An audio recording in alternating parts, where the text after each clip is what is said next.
жакынсырап кайрылып атам. Анткени биз алдыңарга келип атабыз силердин. Добушуңарды сурап атабыз. Силер менен программабызды айтып атабыз. Уурулар менен, көпөстөр, олигархтар менен кантип күрөшөбүз? Ошону айтып атабыз. Бирок биз кече келип көрдүк Ошту. Ошту бүт уурулар, көпөстөр, бүт мамлекетти толгондор ыйлап алыптыр. Банерлерден башка бардыгын. Эмне Кыргызстанда ушулардан башка киши жокпу? Бүт мамлекетти толгондор, мамлекеттин акчасын уурдагандар, силерге берип аткан 2000 сом, 5000 сомдон агитатор боло деп 10 000 сомдон акча берип аткандар. Булардын бардыгы кече пандемияда уурдаган акчалар. Кече мен айттым, 150 миллион доллар алдык деп, бир күндө карызга. Ошонун 100 миллионун ковид менен күрөшкөнгө алдык дейт. Кече мына эл аралык уюмдарда алып атат. Ковид менен кантип күрөштү булар? Ошол миллиарддаган акчалардын пайдасын, жардамын көрдүңөрүздөр. Туугандар, ойлонгула.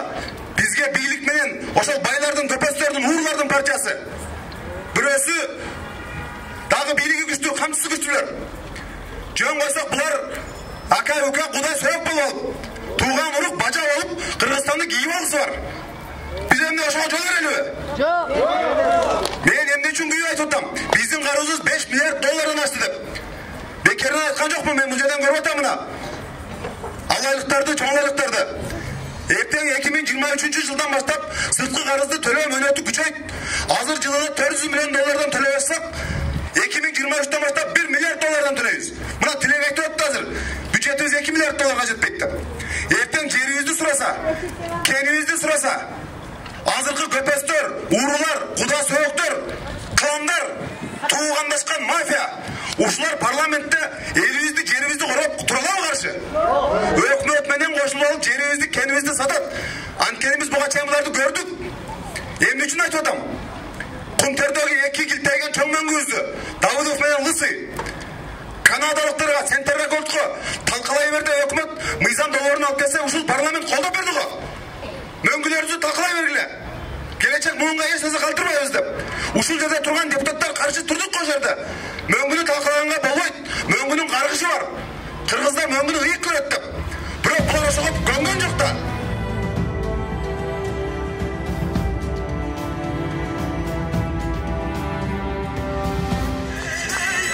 Саламатсыздарбы, урматтуу мекендештерим, урматтуу Ош шаарынын тургундары, аксакалдар, ата-энелер, достор, жаштар, саламатсыздарбы. Биз бул ордулуу Ош жергесинде, биздин улуу Курманжан Датка апабыздын мекенинде сиздер менен жолугушуп жатканыма абдан кубанычтамын жана сыймыктанам. Чоң рахмат сиздерге, урматтуу мекендештер. Биздин улуу Байдылда Сарынкоев айткандай, чар тарабы сопсунун, бардыгынан ошсунун. Урматтуу мекендештерим, биз ата-мекенчилер абдан оор мезгилдерден өттүк. Бирок биз сынган жокпуз. Баарыңыздар билесиздер, туурабы? Биз сынган жокпуз. Канча жолу биз элибиздин кызыкчылыгы үчүн бийликке ата-мекен партиясы каршы чыкты. Биздин партияда накта патриоттор, эр жүрөктөр, духу бар адамдар да көп. Бул чындык, бул тарых. Биздин ата-мекен партиясынын тарыхы. Бул биздин ата-мекени, биздин тарыхы. Урматтуу мекендештер, ата-мекен партиясы ар дайым эл менен бирге.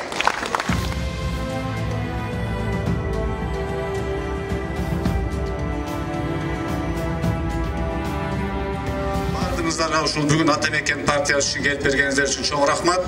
Азыр мына бизде алдыңкы менен сүйлөгөндөр айтып кетти партиянын келечектеги иштери жөнүндө. Ата-мекен партиясы ар дайым адилеттүүлүк үчүн күрөшкөн жана күрөшүп да келе берет. Анткени адилеттүүлүккө таянган бийлик түбөлүктүү болот, ал эми күчкө таянган бийлик убактылуу болот. Биз буну кыска тарыхта көрдүк, дагы да ушул нерсе уланып келе берет. Ошон үчүн мен ойлойм, эгер сиздер баарыңыздар Атамекен үчүн жүгүрүп, жардам берип, шайлап, ушу Атамекен жогорку кеңешке барып калса, эң биринчи биз адилеттүүлүк үчүн күрөшүп келген жана күрөшө беребиз буйруса. Мамлекеттердин, өлкөнүн келечегин ошо биздин балдардын билимине карап баалап калды. Балдардын куралына, мамлекеттин куралына күчүнө эмес, негизи мамлекеттин күчү билимдүү балдарда, жаштарында болуп калды. Ошон үчүн биз балдарга келечекте керек боло турган, талап боло турган билимди беришибиз керек. Мына ошону азыртан башташыбыз керек. Анткени заман өзгөрүп атат. Келечекте көптөгөн жумуштарды робот кылып калат. Эгер биздин балдарыбыз жакшы билим ала албай калса, жумушсуз калышы мүмкүн. Биз мына ушул жерде дагы өзүбүздүн Кыргызстанда жумуш орун түзүү үчүн инициалдык шартты жакшыртабыз. Бизде профессионалдуу ошол дүйнөдө өнүккөн өлкөлөрдө иштеп, окуп, алардын тарыхын көрүп, мына ошону Кыргызстанга колдонобуз деген жаштар турат. Мен ойлойм, ушул бардыгыңыздардын колдооңуздар менен биз ушул бардык жакшы аракеттерди турмушка ашырылабыз деп ойлойм. Ошон үчүн баарыңыздарга дагы бир жолу чоң рахмат. Баарыбыздын жакшы ниет максаттарыбыз насип болсун. Рахмат.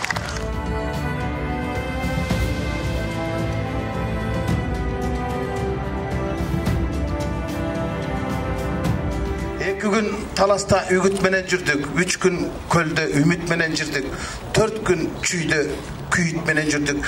Күйіп бүгін сілердің алдыңарға келдік. Біз пара берген партия емеспиз, біз бар берген партиябыз. Бирок бизге ушул элге чыкканыбыз, элдин алдына барганыбыз, биздин күндөн күнгө күчөп атканыбыз, бийликтин күндөн күнгө түтүп атканын билгизип койду да, бизге болгон бүгүн куугунтуктар күч алып баштады. Бизге болгон бийлик тарабынан бут тозуулар ушунчалык кыйынга турду.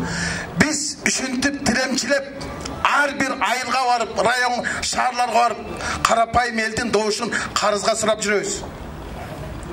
Карызга чогултуп жүрөбүз. А байлар паспортуңарды чогулуп жүрсө, бийликтегилер форбекиңер чогулуп жүрөт. Туурабы? Мына административдик ресурс деген, каржылык ресурс деген, каршылык ресурс деген кагылышып жатат. Чындык менен байлык кармашып жатса, карапайым эл кайдыгер карап турат да, мен ушуга күөм. Кыргыздын намысын, кылыч кеспеген намысын, бүгүн намыс деген акчадан арзан болуп калбадыбы? Айыр деген тыйындан бекерге төмен туруп калбадыбы? Ушул беле кыргыздын кылар иши. Ушул беле кыргыздын жигиттердин кылар иши. Айыр менен акча күрөш атса, биздин жигиттер жана Байдыл айткандай, чоку болот тоолордун бийик жери чокудай болуп кыргыздын жигиттерсе, бүгүн кыргыздын жигиттери чоку болбой, соп болуп жүрөт. Жүрөт, көрүнгө партиянын эшигин акылап, илгери дүжүр чалдарга эле, азыр дүжүр балдар көбөйүптүр. Мына апат каптап атат. Кечеги Кара Тумоонун апатынан арылган кыргыз азыркы апаттан арыла албайбыз. Ал апат менен организм күрөшсө, азыркы апат менен аң сезим күрөш керек. Мекенин саткан кыргыз менен энесин таткан кыргыздын эмне айырмасы бар? Бүгүн кыргыздар ошол жоламан дөнөмайларга көйүп баратпайбызбы? Качан токтойбуз? Качан ушудан арылабыз? Ушул күйүт биздики үгүт эмес, күйүт менен жүрөбүз. Биз мына 10 күндүн ичинде 40га жакын жерди кыдырдык.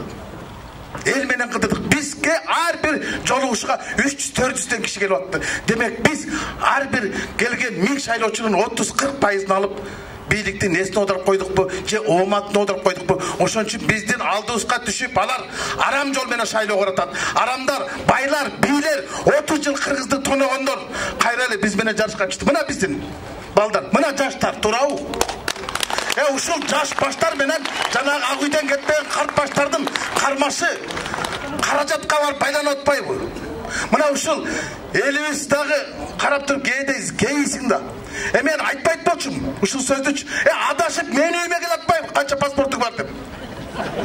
Менин добушумду сатып алайын десе кантип күйбөйсүң? Мен ушул жерден кайрыла турайм, урматтуу Өткүрбек Асылбекович, Орозбек Найманович, жогорку борбордук шайлоо комиссары Нуржан Кармабековна. Бул балейни токтотпосо, эртең элди эч ким токтото албайт.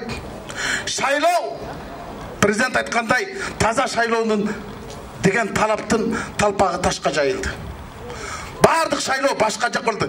Мындай шайлооду биз мына канча шайлоодун башын жуттум, бирок мындай ыплас шайлоону көрө элек болчумун. Биз дагы бир кездерде мына отурган Жанар, Элвира, Абдувахап бир партиянын карамагында шайлап алганбыз, бийликтин партиясында. Бирок биз ар бир айылга барып, программаны айтып, добушту ушинтип сураганбыз. Акча менен элдин добуш сатып алабыз. Эми акча менен добушун сатып алган адам кантип элдин өкүлүмүн, мен элдик депутатты айта алам?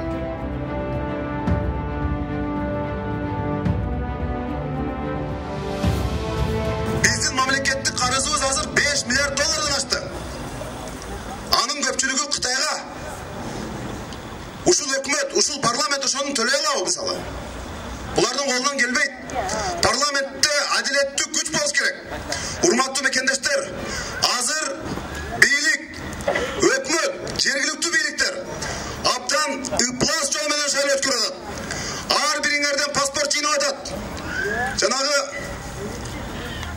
Ошто урматтуу кандидаттар, жанагы пульсоксиметр бар го, адамдын пульсун өлчөгөн. Ошону колдонуп атышыптыр, айла кеткенде. Ар бирине 1000 сомдон 2000 сомдон берет. Анан паспортун жыйнап бергенден кийин, акчаны алгандан кийин пульсоксиметр менен бармагын текшерип туруп, мына сен бизге өттүң, эми бизге шайлайсың дейт. Мунун баары калп, мунун баары жалган. Паспортторду чогулткандан кийин эч кандай силерди текшере албайт. Кабинага киргенде өзүңөр чечесиңер, кимге добуш беришти. Ошондуктан урматтуу мекендештер, булардан коркпогула. Административдик ресурсту колдонуп, бардык мамлекеттик кызматкерлерди, врачтарды, мугалимдерди кыйнап, кыстап паспортторун чогултуп, булар ушундай жол менен шайлоону утабыз деп атышат. Силерге да кайрылат элем, элди мынчалык кордобогула. Элибизди коргоп турган күч бар. Ата мекенге кимде ким иштеп атса, урматтуу мекендештер, Ош шаарынын тургундары, бир мугалим же бир врачка чачынан бир тал чач түшсө, булар жооп берет. Биз ар бир жараныбыздын, ар бир агитаторубуздун укугун коргоп алганга биздин күчүбүз жетет. Ошондуктан урматтуу мекендештер, Ош шаарынын тургундары, атайын мына түштүк чергесине болгон сапарыбызды Ош шаарынан баштадык. Мен силерди ойлойм, колдоп берет деп, мен аз болгон ачып бердим. Азыр мен аяк жагында жалпы саясат жана эмне кылабыз, кайда баратабыз дагы бир сөз алып силерге кайрылам. Рахмат.